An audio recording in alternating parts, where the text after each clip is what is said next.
I think your analysis was very straight-lined. History doesn't run in a straight line. Kid, you cannot tell your neighbor he is stealing ducks when you are stealing frogs. As High Commissioner, I was wrong. As Charandas Prasad, I reacted naturally how any person would have. I did not come here for that kind of abuse. I did not come here for that kind of abuse. If you're going to go down that road, I'll walk off. But it's all okay once they're talking. If they weren't talking, I could not have been here today. You got ADHD. I got that. Calm down. I think I've done enough in terms of taking our team out of trouble from losing. Come on, Lou Taylor. That's good. I'm reading the script now, and the first person that comes to my mind to play a detective, Yes, but the an Chinese critic. erratic Mikhail detective, Rodriguez. is Mikhail Rodriguez. Why an African slap an Indian? Why a man and slap a woman? No, Gildarie, you deal with that. You deal with that. We must encourage platforms like this because it brings together different people and allows for discussions to take place in our country on a multiplicity of fundamental issues. Gildarie, you apologizing for something you think I did is wrong. I don't want you to do that, and you should not have done that.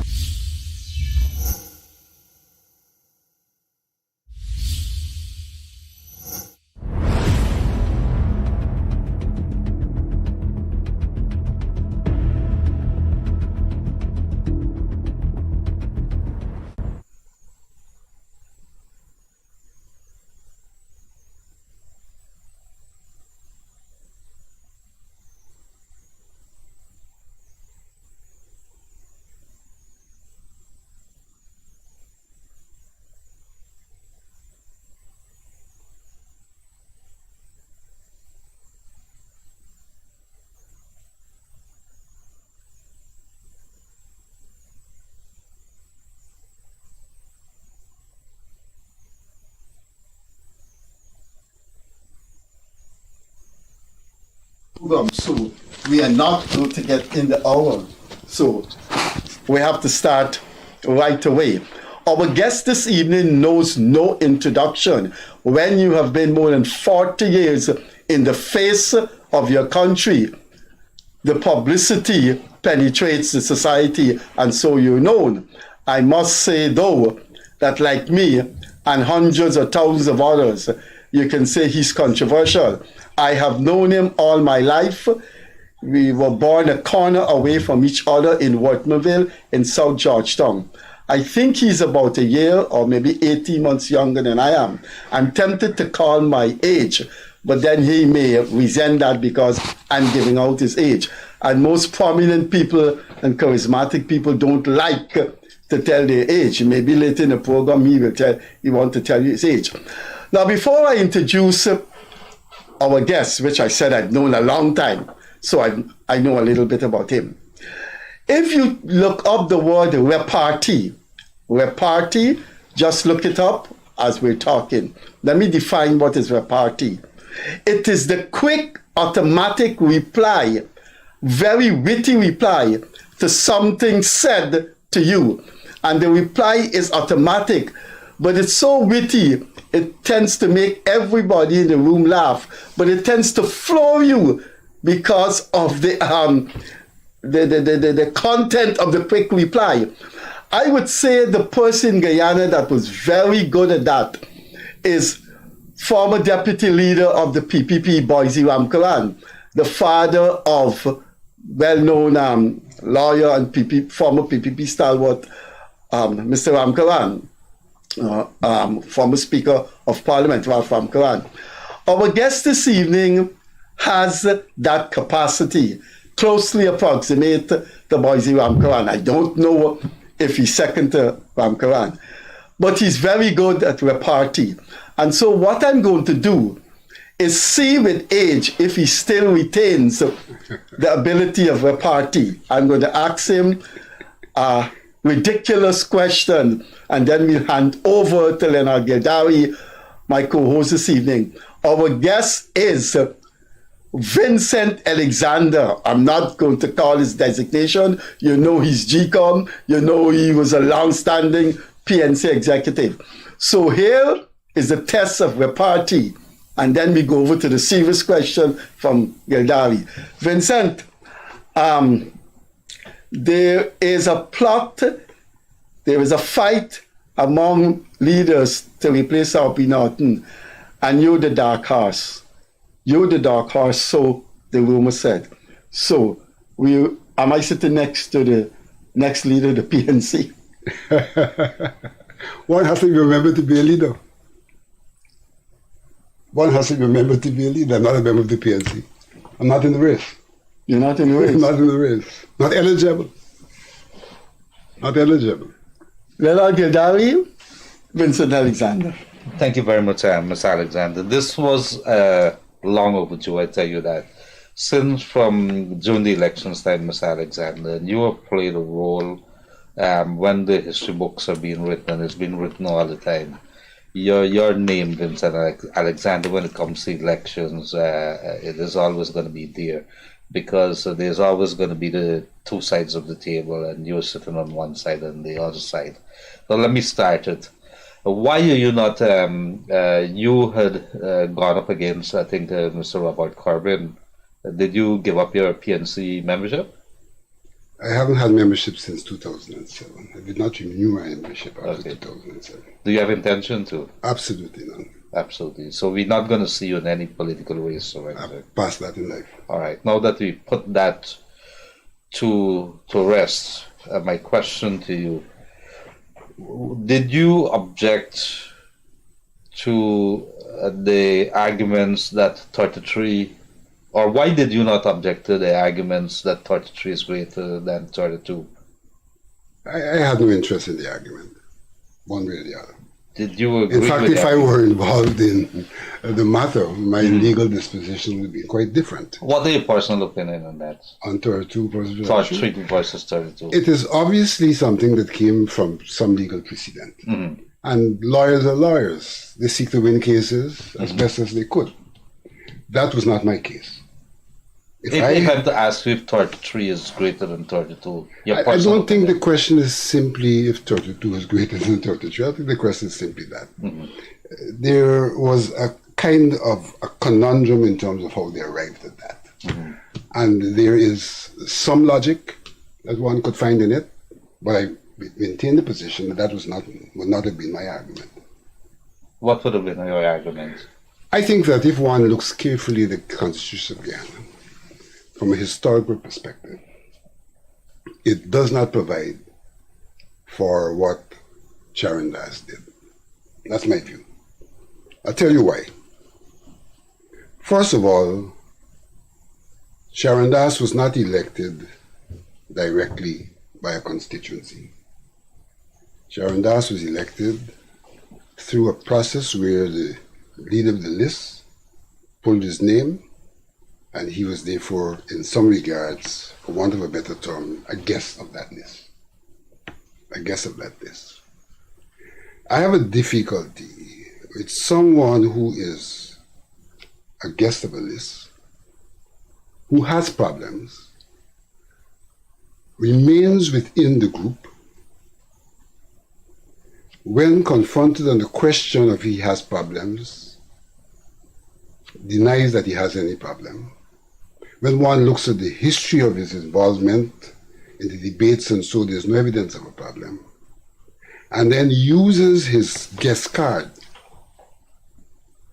not to vote on a matter of policy where one may exercise one's conscience, but to bring down the list of which he was a guest. That apart, when one looks at the fact of the way in which we deal in Guyana with persons who wish to cross the floor, the law was changed, probably conveniently, providing for the leader of the list, if he thinks that someone is disloyal, simply to inform the speaker that that person is no longer desired to be a parliamentarian. And that's the end of it. Now, whether that is correct or whether that is moral or immoral is another question, but that's what our law provides for. That someone could simply write and say, I no longer wish this person to be a parliamentarian, and it's a legal basis for someone being removed from the parliament. Now, when one takes what I said earlier into consideration, the morality of the situation, and when one takes the way in which our law has dealt with removing someone from a seat in parliament, the way in which our law has not allowed for crossing of the floor, then clearly to me, in the context of the laws of Guyana, there is no basis on which someone can get up and exercise a vote which brings down the government. But And then I would the basis- differentiate between a vote that brings down a government and a vote of conscience where one expresses a view on a particular issue. But what he has done is to be party to a party in the context of a democracy, has not expressed internally his view, has not disassociated himself from these bad people, so to speak, but has used his privilege to take them out of government. Now, as I said before, he himself did not face a constituency. Over 50% of the people voted for a party. That party took him into the fold and made him a representative. And he has destroyed the will of 50% of the people by a vote which he has no original base for. He is not elected in a constituency situation where the people said, we elect you. He was there at the pleasure of the leader. That's the reality of politics in Guyana, the reality of our legal system. But let me ask you this, because I'm no lawyer, but wouldn't that bring, if you're using that argument, wouldn't that bring into to question also the very basis of what that no confidence motion is all about, or whether it is legal? It may do so. It may do so. You are questioning the perfection of our legal system. Our legal system has a lot of. But it follows areas. also, Mr. Alexander. You see, the point I'm making is that, from my perspective, I see law being based on not only a literary interpretation, it has to have a historical interpretation as well, and there's a history to where we got in terms of those provisions.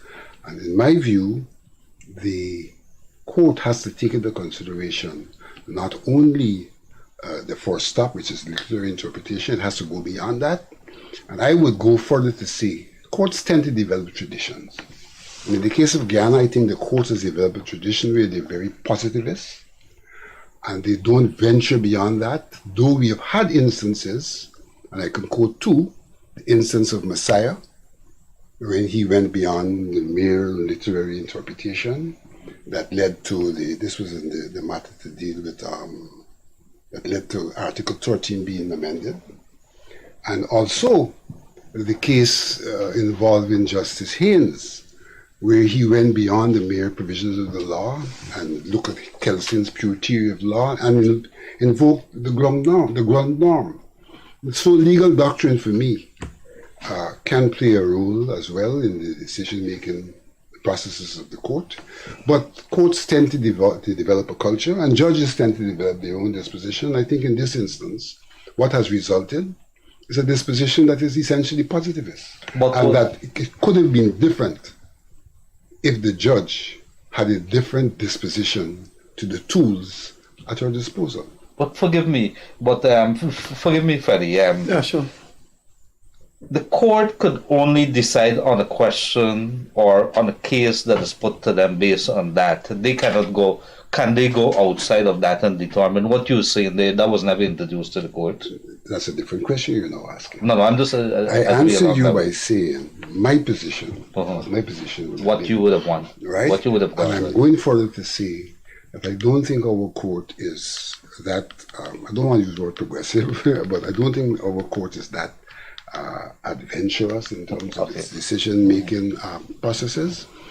I can understand the decision the court made from the standpoint of positivism. But I'm saying that the court could have gone beyond positivism.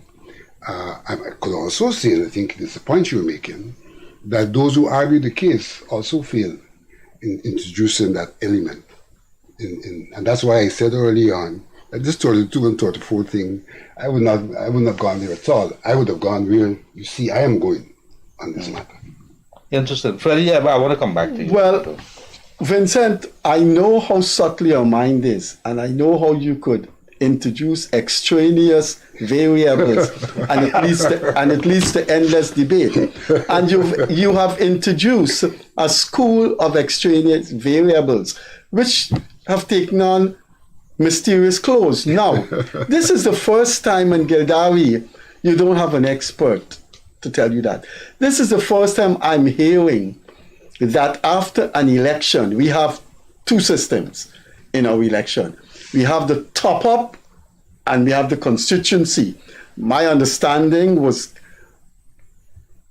Chawandas was appointed as a constituency member. But leave that aside. The concept and the pronunciation of a parliamentarian being a guest of the leader of the list is something. Guest of the list. A guest of the list. Yes. He is voted as a member of parliament by who? through a PR system. By who? Now, we have a PR system, and a constituency system, but hold a sec. PR system But hold a does not sec. identify You cannot call the Vincent, candidate with the voter. You cannot call a member of parliament elected in the national election a guest of the leader of the list. The leader of the list is compelled by the constitution to appoint members of parliament of his party. At his pleasure. But, at his pleasure. So we don't have a closed list where before you go to the election, not at his pleasure. you know that's not number the one. ranking. No, that's number It's one. up to the leader to determine which of those persons You give go me a on that chance to list. speak. I think there are too many legals mind listening to this that would not want to zero in on a parliamentarian being a guest. Now, I want to know if you particularize in Chawandas by the assignment of guest status. No. Or the parliamentarians No. chose a guest. All no, them. that's number one. Number two. All of them could be Number moved two, the way I said earlier. I would like to point out to you that a very learned man with a doctorate in law was the Speaker of the National Assembly when the no confidence motion was tabled. He accepted it, and then he was asked to render it null and void, and he refused to. That's Dr. Martin Scotland. Thirdly, you brought in the question of morality, and that is a wide area of discussion. There is nothing wrong, and it happened in the House. It happened in the House of the National Assembly in UK, in which Theresa May, Boris Johnson lost their seat, their prime ministership, because of no confidence. Now, the 1980 Constitution retained that Westminster system of a no confidence vote.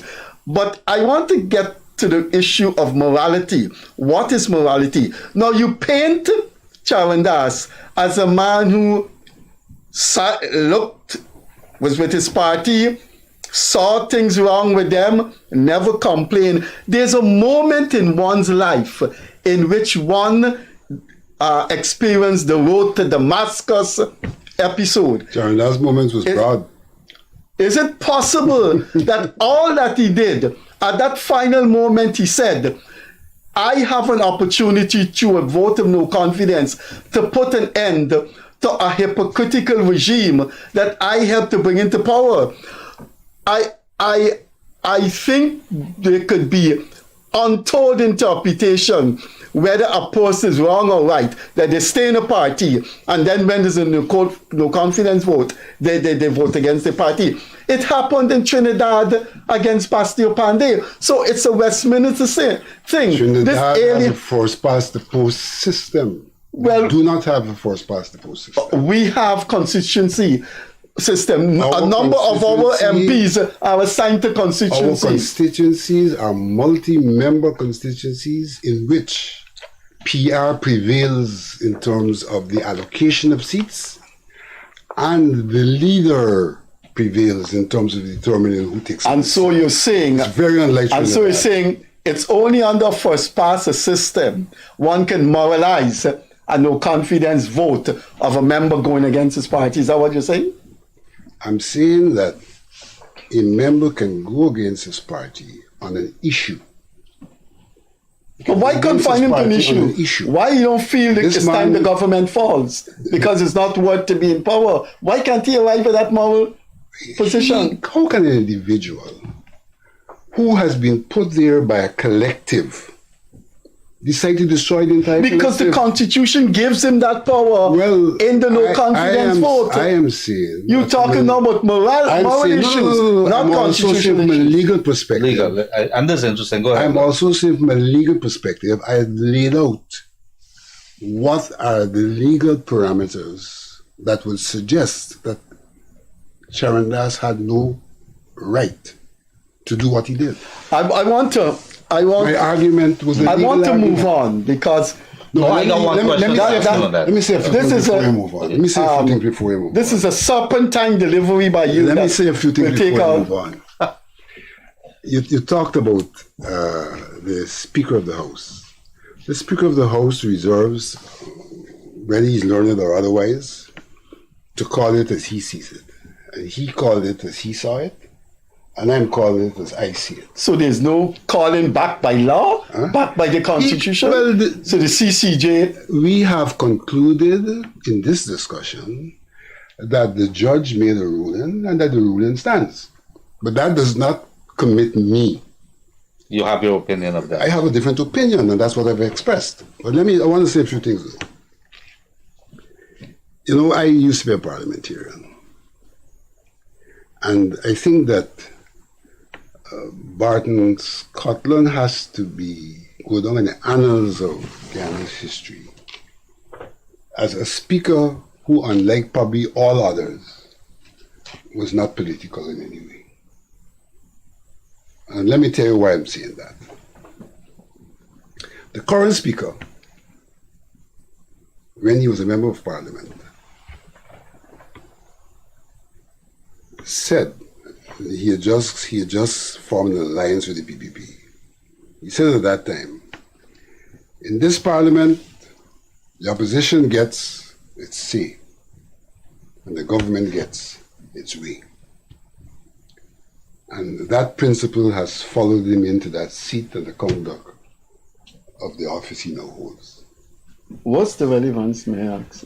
The relevance Barton and constitutional law. The relevance is Barton, Scotland, and its morality. All right. Now, the other point I want to make, though, I want to make another point. As a parliamentarian, I remember being in Parliament. And I remember we were going through the budget, committee of supplies, where we voted the various heads. And as I sat there and I looked around, I recognized that most of the PPP parliamentarians had left the chamber, left the chambers, and we were voting yea and nay, as according to the first instance with the Charan Das vote. They were voting yea and nay, as was more a formality. And recognizing that I can call for a count, I consulted with other parties and so on. We decided to call for a count on a particular head. And so I got up and I asked for a count. You know what the speaker did? He adjourned the parliament. He didn't allow the count to go through. He adjourned the parliament and allowed the PPP people to reassemble and then reconvene and allow them to vote me down. Barton Scotland's a nice guy. I hear you, and you're a But diplomat. he did the relevant anyway. I want to. But Freddie, I got one question to ask him on this. Yes, and then this is the sake of recording history. Would it be correct if the journalist in me is to ask you if you were close to the APNU coalition at that point of the 2020 elections, when that no confidence motion went down? Would you say that you were close to them? Or maybe an advisor? You're not. I was an advisor. Would you say that you were close to them? That you saw that the strategy that you probably used to go to the court to challenge that no confidence, that it was not sound? Did you say it to them? I didn't say anything to them. If I had a say, I would not have used the legal arguments that they used. Okay. I am now asking you a question to Vincent Alexander, not GECOM, not the guy that I knew as a colleague at university that is an academic. Here is the question. Could you please look at the screen? And this is a question to Aubrey Norton. And because of your political interest in Guyana the past 40 years, I'm asking you the same question. So this has nothing to, this is a political academic question to an academic, a fellow academic. Could you listen to this? May I say before I listen to it?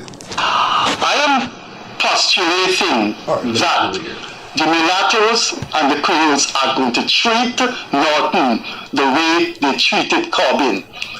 I am contending that they don't like him, they despise him the way they despise Corbyn. And they're going to do two things to Norton. They're either going to resurrect the AFC with someone like Trotman, maybe Dominic Gaskin, or they're going to seek Western Embassy's help in birthing another middle-class party.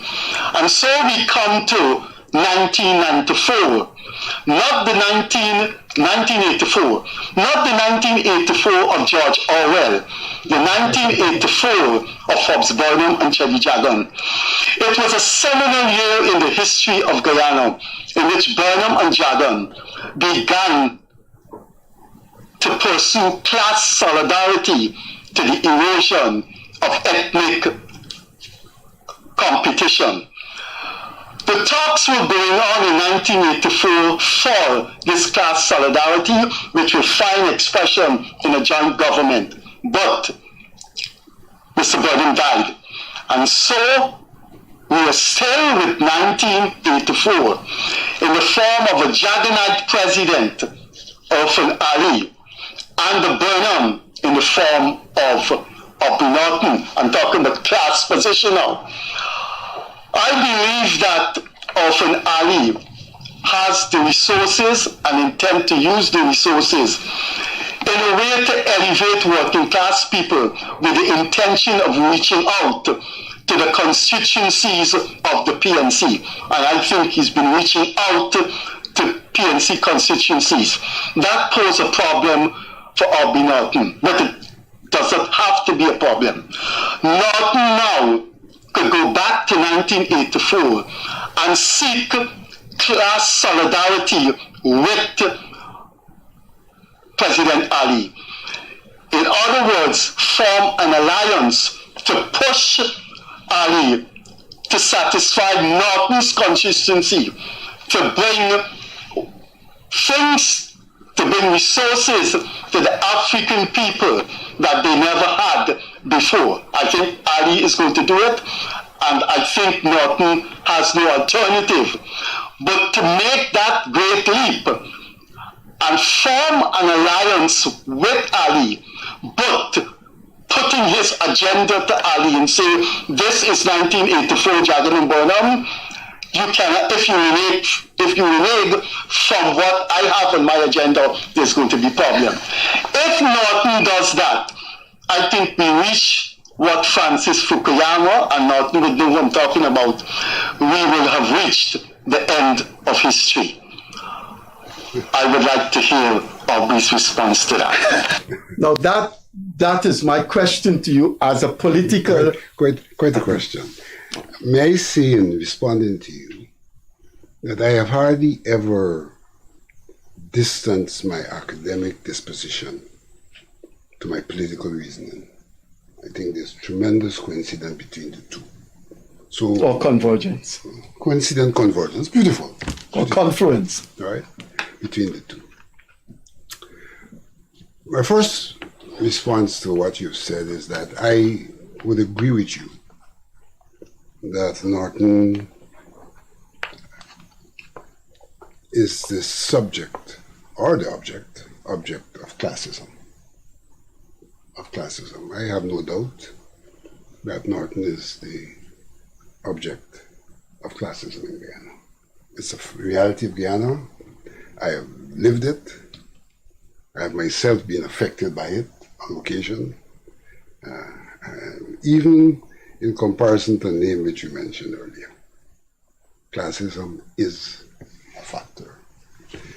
In fact, even Bornholm was affected by classism. Even Bornholm was affected by classism. Even classism within this ethnic group.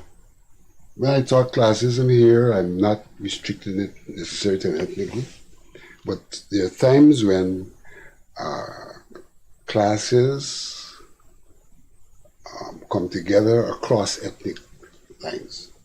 And Bornholm was affected by classism, which did not exclude those of its ethnic group. Now, you have made reference to Ali and what Ali is doing. My point of departure here is this, that I don't know what Ali is doing because I don't think Ali is in charge. I do not think Ali is in charge. I think he wants to be, but I don't know that he is. And let me give you, some matter you'll come back to me on later. Let me give you a simple example. Ali went to Amsterdam last year, August, and addressed an emancipation activity. By that time, IPADA-G had been preparing to have discussions with the government. And so, in fact, we had written to Ali asking for discussions last year, August. So he went there and he made a beautiful speech, recognizing the role of African Guyanese and all of that, and that they must be recognized for what they've done historically and all of that. The CEO of IPADA-G was present, got to the podium and made the point that she commended Ali for what he had said and looked forward to meeting with him based on an approach we had already made, a written approach. After she came off the podium and informally she approached Ali and says, well, Mr. President, we've written to you, we wish to have talks with you. We haven't gotten a response. He advised her to check with the office of the president. She checked, they said, well, look, we can't locate the letter, could you send another copy? Sent another copy. He had, however, said to her, no, once you send a letter, it'll be okay. Send another copy. I then met Ali at the launch of the Merchant Bank. And I said to him, I said, Mr. President, we've written, and we wish to have the talks with you. What's happening? No response. We've sent the second letter. No response. He says, yeah. He says, we're going to have talks, man. We're going to have talks. I'm going off to New York, to Washington. You may recall when a team went up to Washington, and apparently they were summoned. He says, when I get back, we'll have the talks. He got back, absolutely no talks. Absolutely no talks. I then went to the swearing in of Clement Roy as a commissioner of GECOM and took the opportunity to say to Ali, what's happened to the talks? What's happened to the talks? His response initially was, do you want us to speak right now? And I said, no, please. It's not me, it's an organization. I didn't come here prepared. My colleagues are not here, so it can't be right now. But we can discuss when we'll speak. He says, all right, let's have that discussion. And we had that discussion. And he agreed that when he gets back from Trinidad, we'll speak. So he went off to Trinidad, and lo and behold, when he was in Trinidad, the Jagdeo attack started, accusing me of things for which he has to face the court. The Jagdeo attack started against IPADA-G. And he came back, no response, although he had said he would speak. I've since written him twice. The first letter I wrote him and says, you see what's happening in the public? We don't need this to happen. Let's talk. No response. And more recently, I've written to him. Ali is not in charge. So I don't have any scenario with Ali and Norton to consider. Let me say further. At the end of the last elections, before the results were declared, I proposed to the chairperson of GECOM that before we declare the results, given the nature of things in Guyana, and some of what you've said, that he should allow for the outgoing president to speak with the General Secretary, in other words, the leader of the PNC, to speak with the General Secretary of the PPP, to determine things that can happen once the new government is in place, in the interest of Guyana. I made that suggestion. She facilitated the suggestion, and I'm told that Mr. Granger called Mr. Jagdeo and says, here's the proposition. And Jagdeo's response was, we'll talk about that after you're sworn in. No talks before. My idea was for them to talk before. I said, no, after you're sworn in. That is history. Well, so, I don't think you'll give Jagdeo wrong for that. I'm not giving election you wrong. Results, let's talk after. But I'm saying, you're talking Mr. Jagdeo could see that kind of subterfuge to delay the results of the elections. That. I'm not going to argue the case. Oh, come on, Vincent. To say, I'm telling you what occurred. I'm not arguing the case. What occurred was that they got into government, and up to today, those talks have not taken place. That's what I'm saying. I want to switch it up to another thing, and those are interesting perspectives coming from you. With Aubrey Norton at the head of the PNCR, do you believe that the PNCR chances have been diminished as to winning another elections? I'm not the kind of person who will speak to that matter at this time. I thought you speak on anything. That's what I've known you to be. I've never known you to evade anything. I'm speaking on it. And I'm speaking on it to say I wouldn't speak on it because my disposition is it's too early to call. It's too early to call. And therefore I'm not going to get into the fray of making a comment which may contribute to influencing the way people see things when it's too early to call. My experience in politics in Guyana is that you can have all sorts of views, all sorts of dispositions, but as you get nearer to the elections, things change significantly. And I speak from experience. I remember returning home in 1985, getting involved in grassroots politics, doing groundwork. And I remember in our area, Workmanville, visiting a home, in house-to-house visits. And a woman, she couldn't chase me, we were too close to be chased.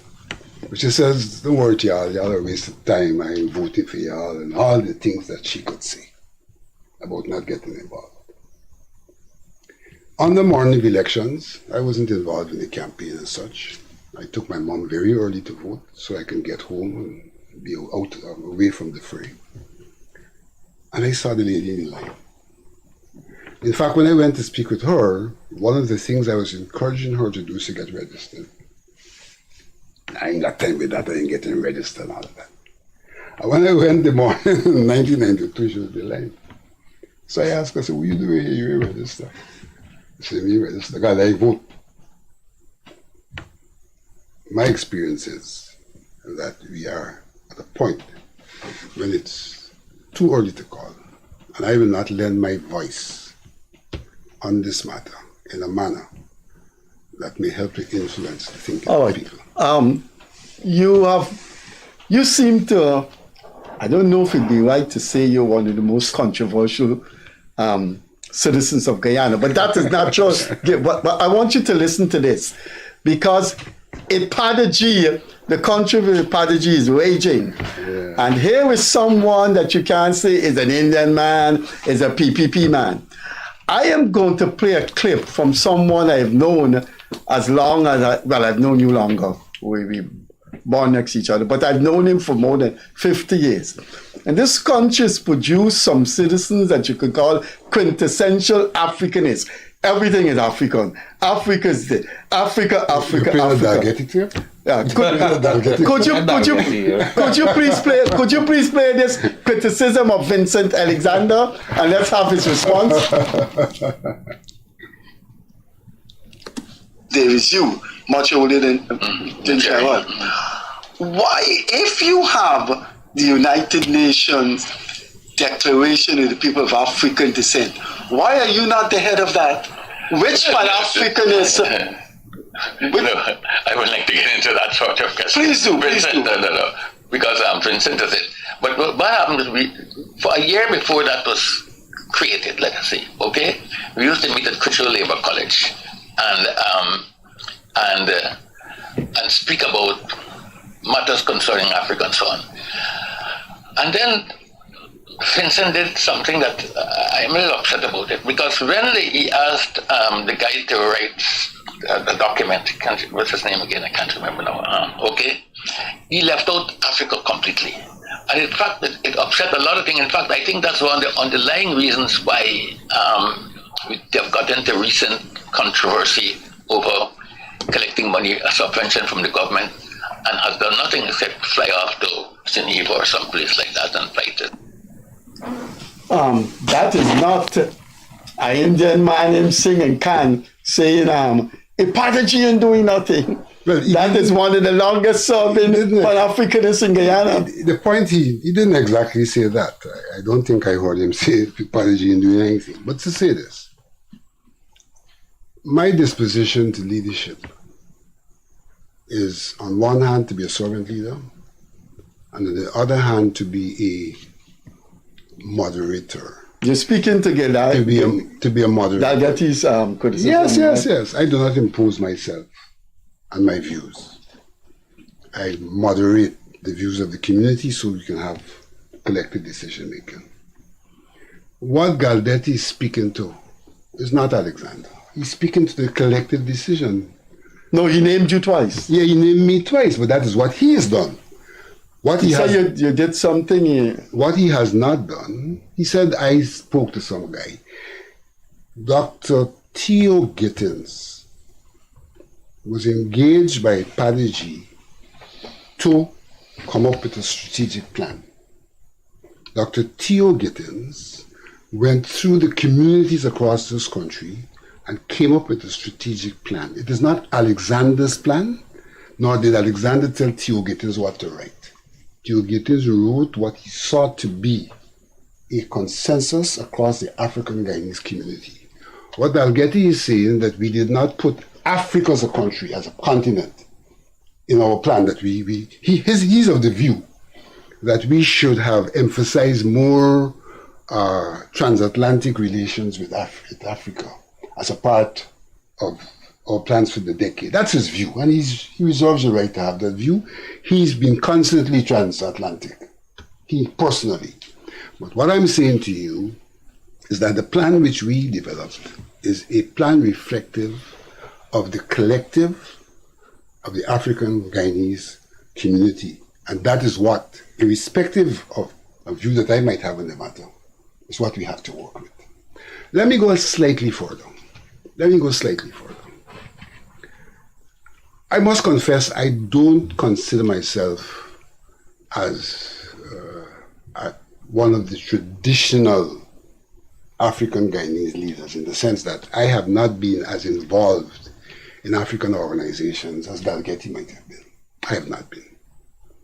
And I have had a slight nuance in my relationship with the people of African descent.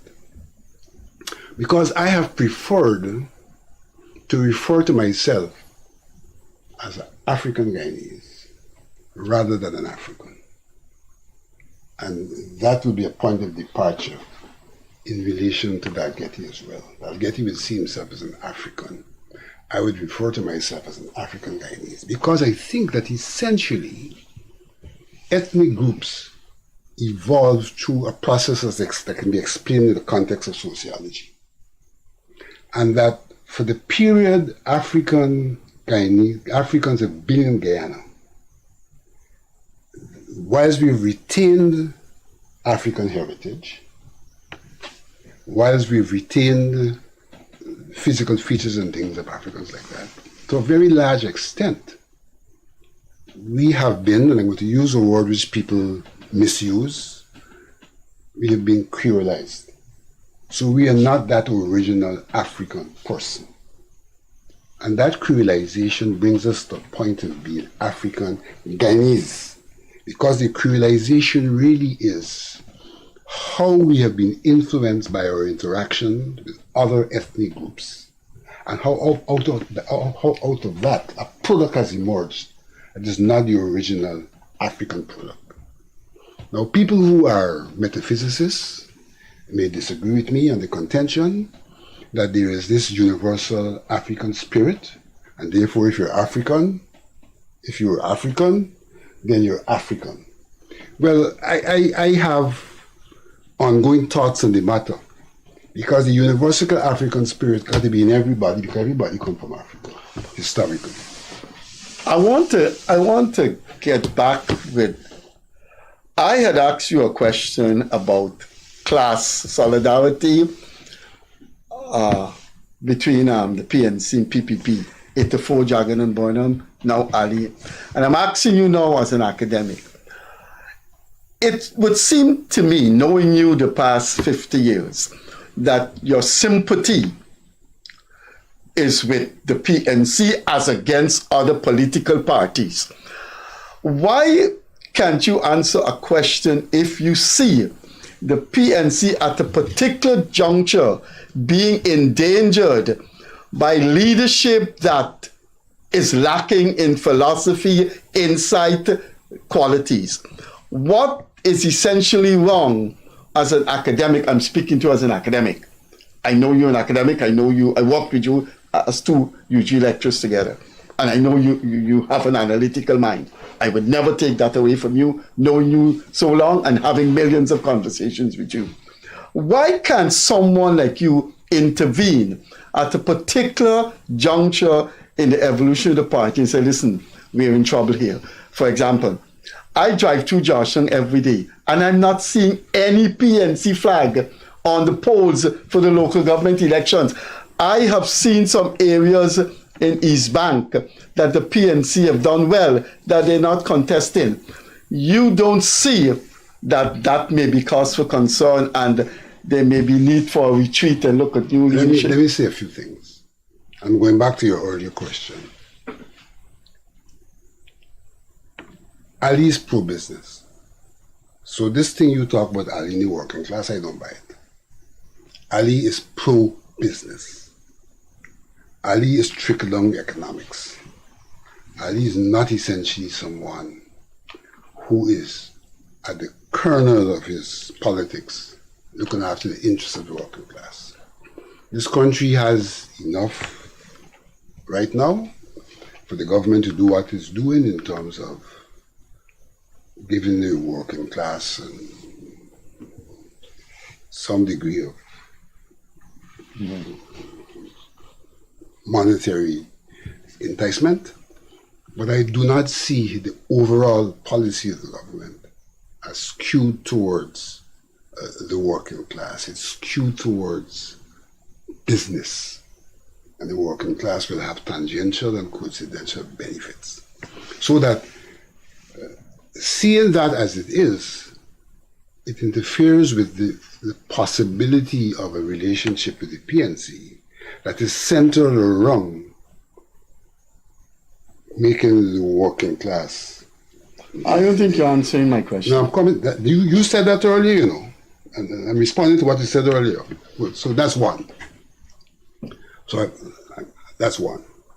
Now, on the question of the PNC specifically, I'm going to deal with this superficial question first. That you see flags and you didn't see flags. You know, there's a guy who sells nuts, right? And he says, who get money get bargain, right? I don't think the presence or the absence of flags is necessarily an indication of support for one or the other party. Is who get money get bargain. And there were times in this country when you would see PNC flags and you wouldn't see PPP flags. Who get money get bargain, right? So that doesn't bother me. Now, you're asking me if I would be prepared to intervene if I think the party is in trouble. Which is what you did. Which is what you did when you felt Corbyn's leadership was found wanting. I was a member of the party and I proposed myself. In fact, I didn't propose myself. To strengthen the PNC. I was proposed. But you accepted. Yeah, please don't switch. I accepted. Split hairs. But I was proposed and I accepted.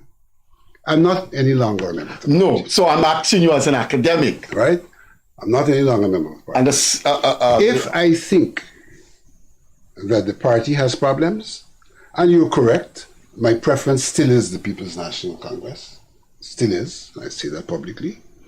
If I think the party has problems, I am not unprepared to have conversations with the party in that regard.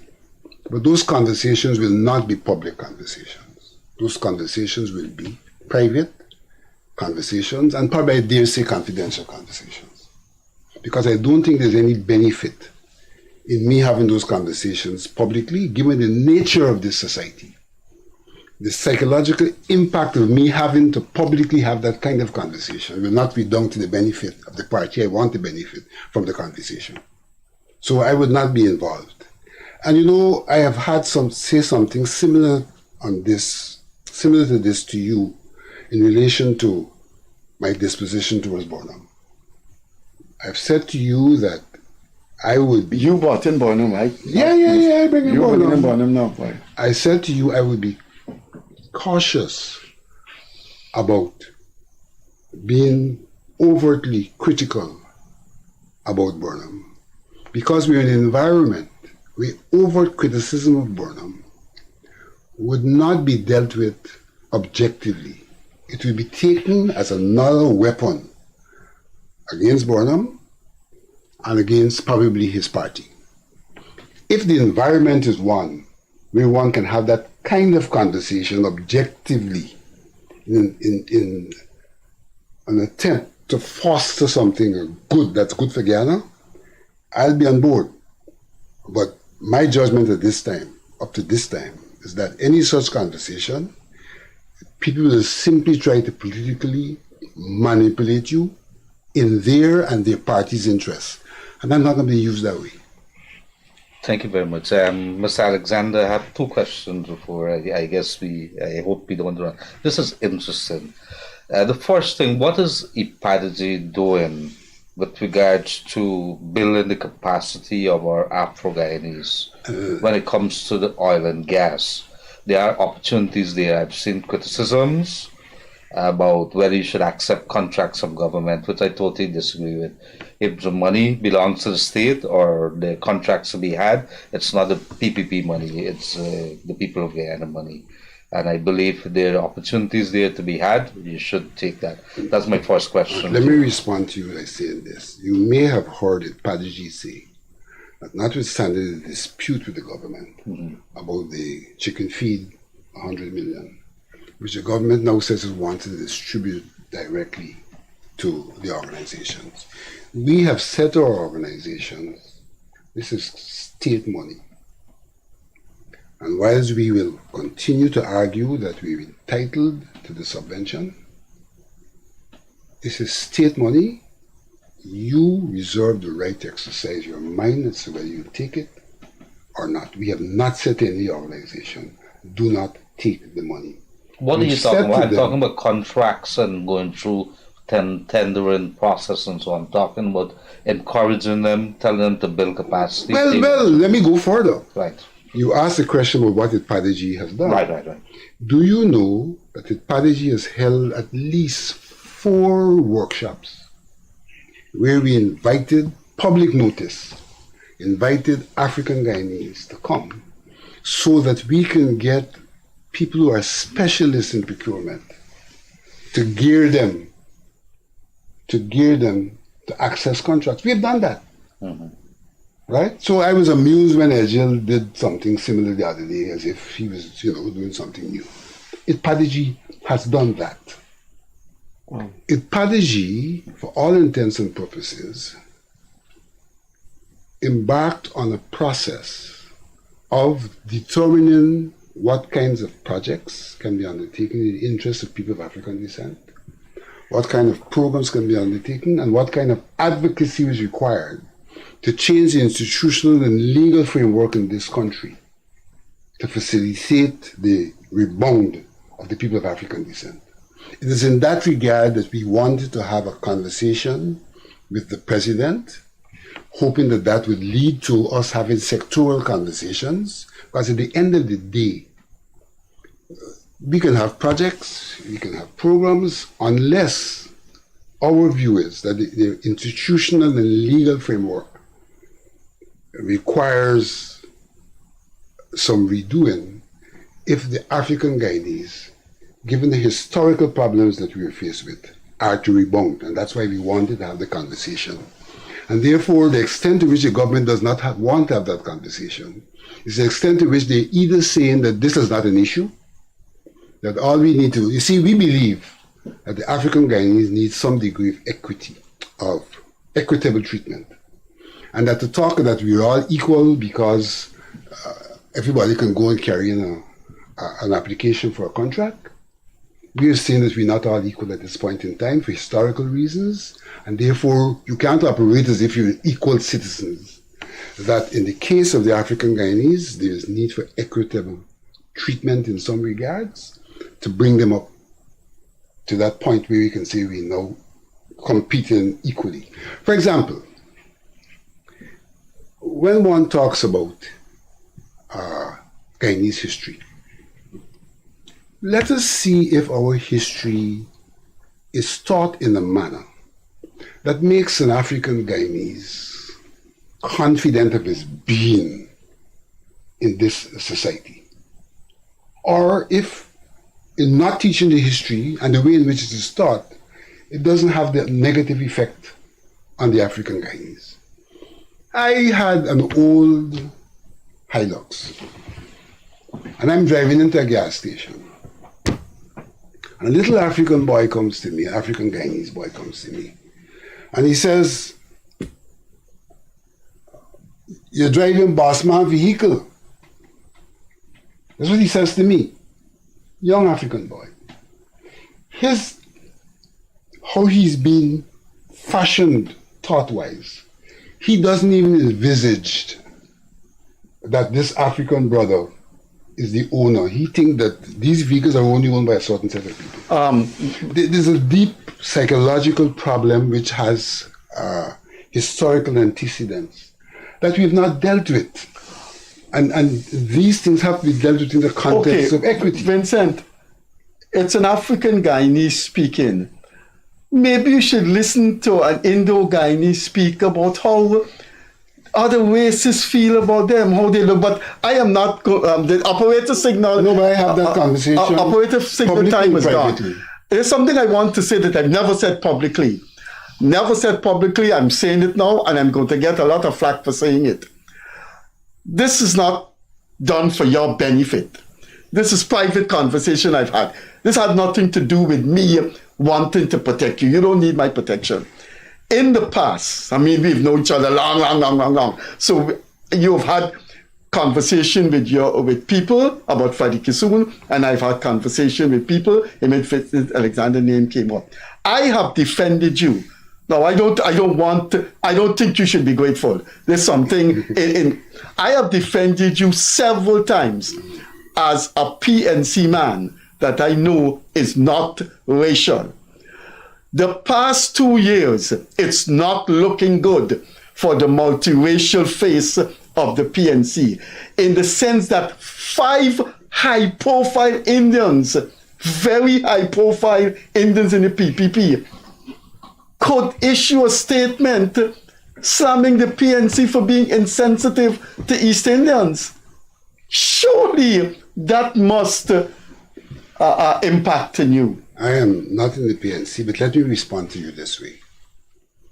When I was in the PNC, I raised the question of the need for what I called at that time ethnic politics. Ethnic politics. Now that could be easily misunderstood. And I said to the PNC's executive that the PNC needed to have the people of Indo-Guyanese, when they come to the PNC, not mimic African Guyanese, not appeal to the African Guyanese constituency, but to come to the PNC, bringing to the PNC representation on behalf of Indo-Guyanese. So when they come to the table, they must represent the interests of Indo-Guyanese, as much as an African Guyanese must represent the interests of Afro-Guyanese. And we must have a conversation that allows us as a party to come out with positions in relation to Indo-Guyanese and African Guyanese that are consensual PNC positions. So that we don't turn out to be a party that, you know... You're answering the question? Huh? You're coming to answer the question? I think I'm proffering an answer to the question. Yeah, but you take a long Just time. offer an answer. You take a I'm long proffering time. an answer to the question.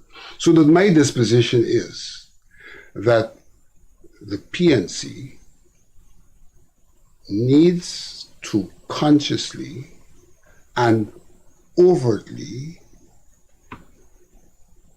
represent the interests of all of the ethnic groups, with the ethnic members being able to relate to their communities in that process.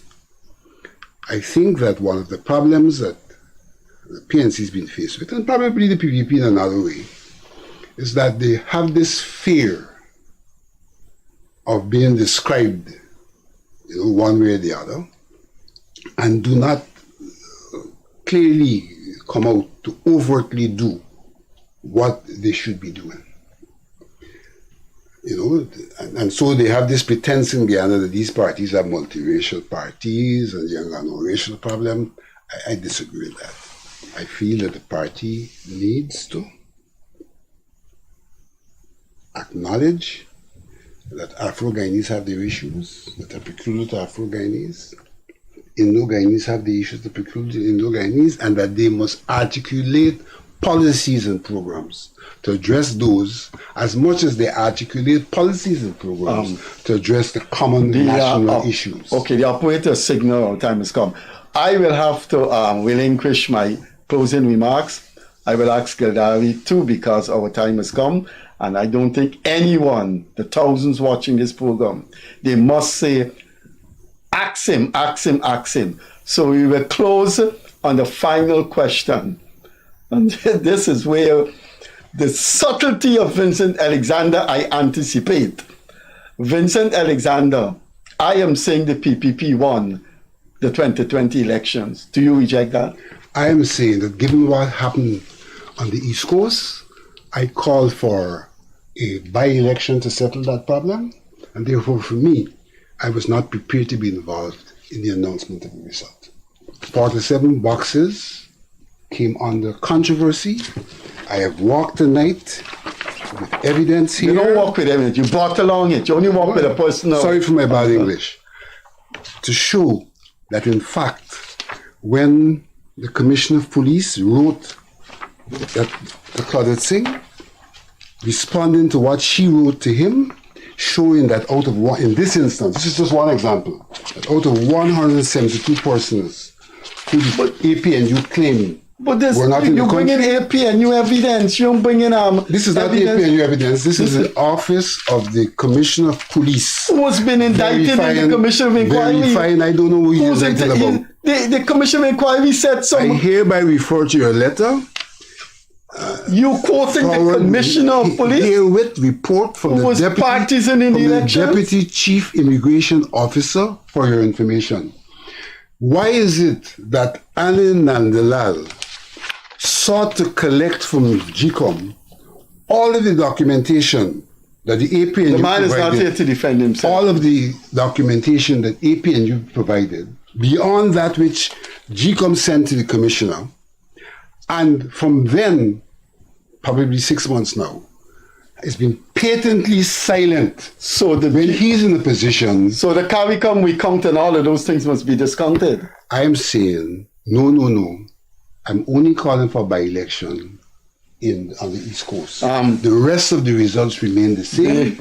A by-election will ensure that no one is disenfranchised. Therefore, I'm different myself from Lowenfield. Lowenfield sought to disenfranchise all of them. I don't agree with that. I think there should have been a by-election to take us over the hump of what occurred there. And what is a by-election, just for the sake of... We run an election specifically in those areas.